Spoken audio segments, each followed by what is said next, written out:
Plano ni retired Colonel Joy Ampong ang head ground sa City Traffic Management Services ning Dakbayan sa Osamis nga mosubay siya libot sa syudad kay aduna siya na matikdan nga ang mga establishments nagbutang og no parking at tubangan sa ilang mga building unya nasakop sa dalan. Kini mo iyang ipadayag atol sa pagiginabi sa DXD News Team dili palang dugay. Matod pa niya nga ang dalan iya sa tanan og dili pwede ang kunon sa pipila hinuon dili tanan apan naa siya'y nakita. Kinila ko yung bot na ko ipasabot sa mga tagiya ng atbangan ng mga apartment, atbangan ng mga kuan. Kanang dalan dili na inyo. That is everybody's property.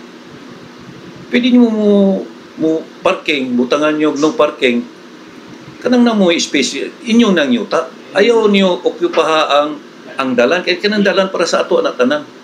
O tapos butangan ninyo, barikadahan ninyo kay inyo, dili na ninyo property. Maski asa ta mangita ni, di na ninyo property. Si retired Colonel Joy Ampong ang hipi sa City Mess. Gidugang ni Ampong nga dili ako pahon kay dili na ilang yuta ilabi na karon nga dunay programa ang DILG nga clearing operation sa kadalanan.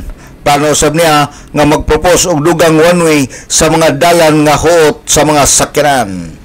Alang sa DXDD Radio Kampana ang radyo sa simbahan, WD45 Dudong Barkamento, Danag sa Dakbayan.